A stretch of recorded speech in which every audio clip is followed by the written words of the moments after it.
Alright, today we're going to talk about the closed loop frequency response. Up till now, we had a look at the open loop frequency response, alright? The open loop frequency response. That means that's when there's no feedback being applied. Now, when I'm going to apply feedback, what is going to happen to my frequency response? We will find that the frequency response will increase, alright? The frequency response will increase.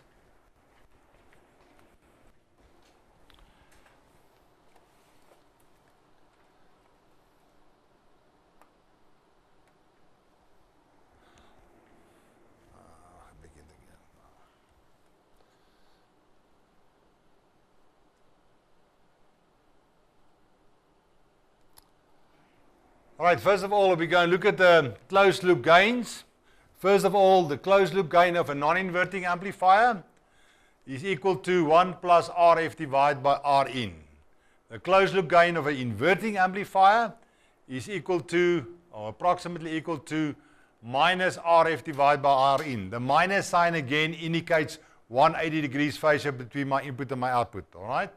And then for a voltage follower, the closed loop gain of a voltage follower is equal to 1. Alright? You with me? That's previously done. Let's go and have a look at effects of negative feedback on bandwidth. What effects will negative feedback have on my bandwidth?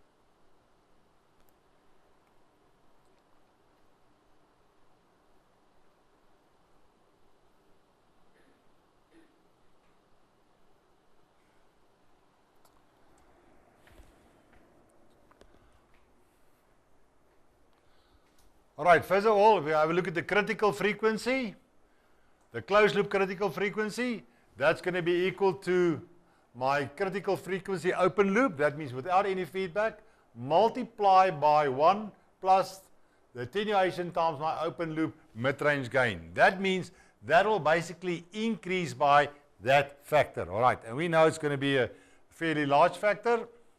Now we go and look at the bandwidth closed loop. Is equal to the bandwidth open loop, bracket, 1 plus the band attenuation times my open loop mid-range gain. You can also see it's also going to be a large increase in my bandwidth instead of bandwidth open loop. Let's have a look at the example. They say a certain amplifier has an open loop mid-range gain of 150,000 and an open loop 3 dB bandwidth of 200 Hertz. The attenuation of the feedback loop is equal to 0,002. What is a closed loop bandwidth? Now the closed loop bandwidth is the open loop bandwidth 1 plus my attenuation time, my open loop mid-range gain, and that will give me a value of 60,2 kilohertz. It was 200 hertz, now it increased to 60,2 kilohertz. You can see it's a much higher, larger value. All right. We go and look at the following figure, figure 12.42. There you can see what's going to happen. We look at this figure here. Here was my open loop gain, my open loop mid-range gain. Now I apply feedback. There's my closed loop mid-range gain, closed loop. Now you can see what happens. The gain decreases, but what happened to my bandwidth? It increases, and there's my critical frequency closed loop. All right. There was my critical frequency open loop. You can see my bandwidth will increase. If I decrease my gain more, I will have still a larger bandwidth. All right. Everybody with me? Your critical frequency will also increase.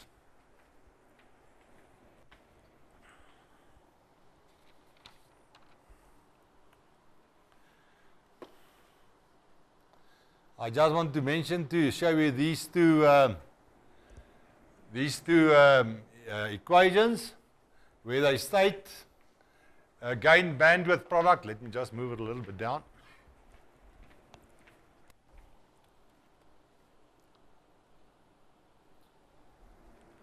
My gain bandwidth product.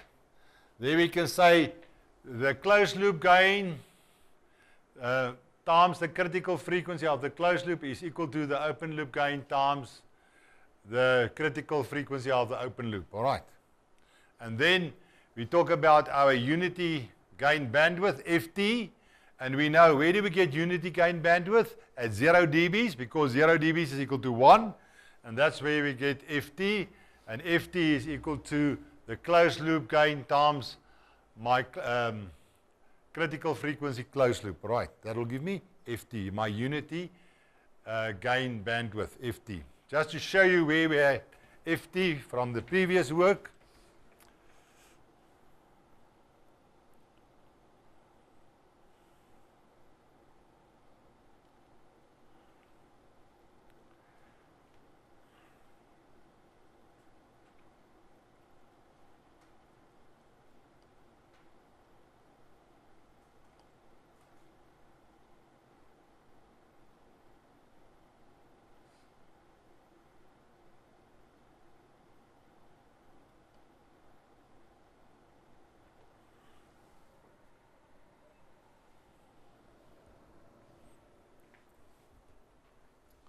You see here on my gain axis, there's 0 dBs, all right?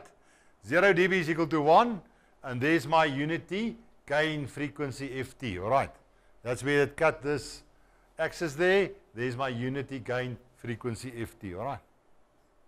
And that is at 0 dBs or 1, because 0 dB is equal to 1. You with me? Any questions?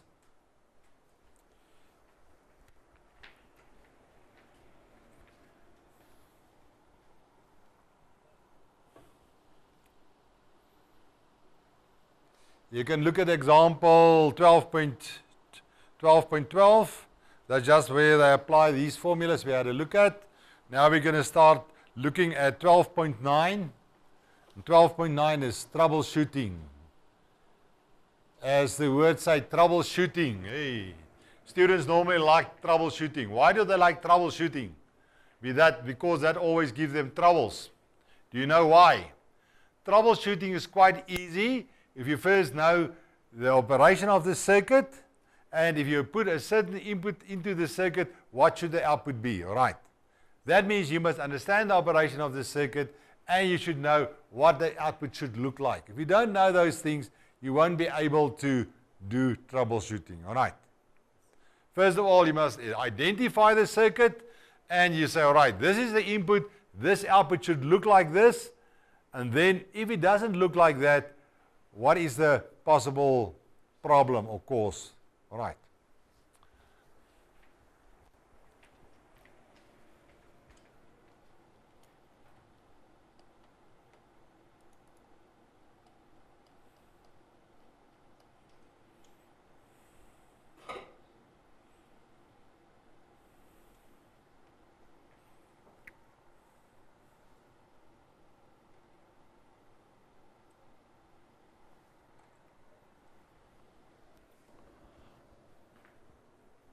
All right, here we got 3 circuits, all right. First of all, we must identify the circuit. What I mean by identify, you must tell me what circuit is that. Now I start asking the class, name that circuit. Let's go and have a look. What are you saying? What is that circuit? We know it's an op-amp, but what type of op-amp circuit? Anybody? All right, it's a non-inverting amplifier. Now, when we look at the non-inverting amplifier, we should know if I put a sine wave into a non-inverting amplifier, see the input is a sine wave, what should the output look like? It should look like a sine wave. It should be what? It should be amplified, all right?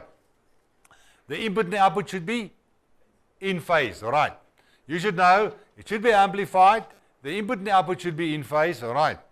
That's what the output should look like. Now, when we look at the output here, first of all, it's in phase. When that goes positive, that also goes positive. But this thing goes to maximum positive and maximum negative, all right?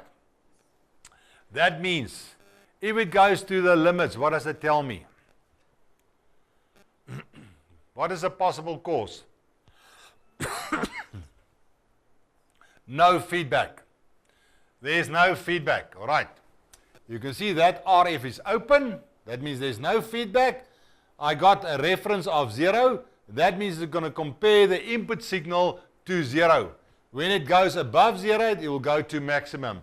When it goes below 0, it will go maximum negative. Why? Because we got very high gain. What determines the gain? The gain of the op-amp itself, all right, because there's no feedback. Everybody with me? Any questions? The next one. All right, my input is a sine wave. My output is also a sine wave. It's in phase, all right. But what's the problem there? What should it look like? What should the output look like? It should be amplified. That means the output should be a little bit larger than the input.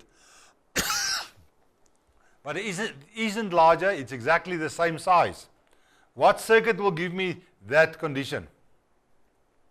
If I put a sine wave in, I get exactly the same sine wave out. A voltage follower will give us exactly the same. All right.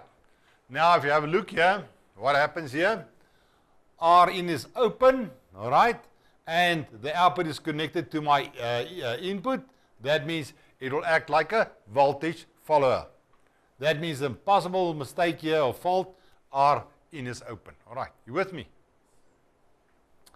The next one, number C. I got a input signal. I don't have any output signal. All right, something faulty inside the op-amp. All right. That's a possible cause that the op-amp is faulty. All right. Any questions? Everybody happy?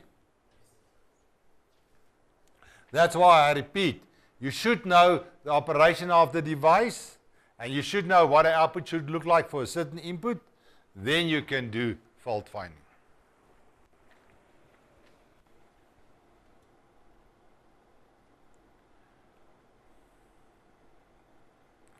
Right. There we got what type of amplifier? What type of amplifier is that? It's an inverting amplifier. All right. What should the output look like? I put a sine wave in. What should I get out? You should get an inverted sine wave. All right. That means there should be 180 degrees phase shift between my input and my output. It should also be amplified. It should also be a little bit larger than the input. All right. Depending on the gain.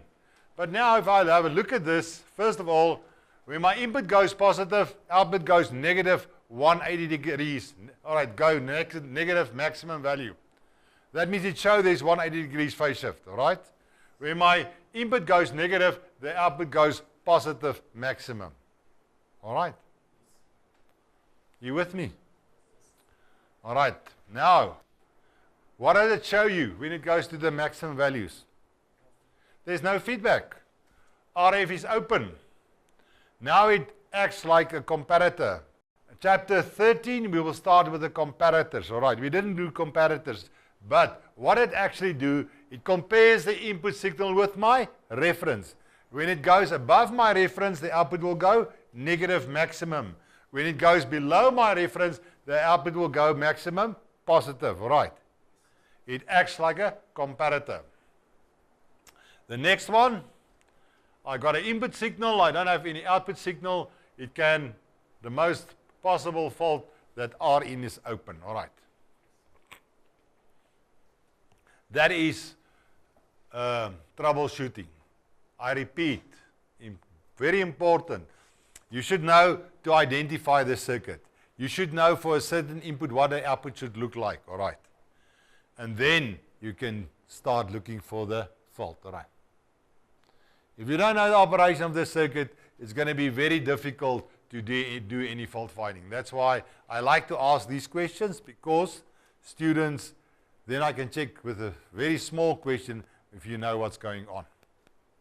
Any questions? Yeah. Here they calculated here this formula to calculate. Will we be doing calculation based on troubleshooting, or it's just check how the circuit operates? Depending on the question, maybe you should calculate what an output should look like. Let's say I give you a certain output. for different inputs. There is some exercises like that in the book. Then you must go and calculate, for this input, what should I get out?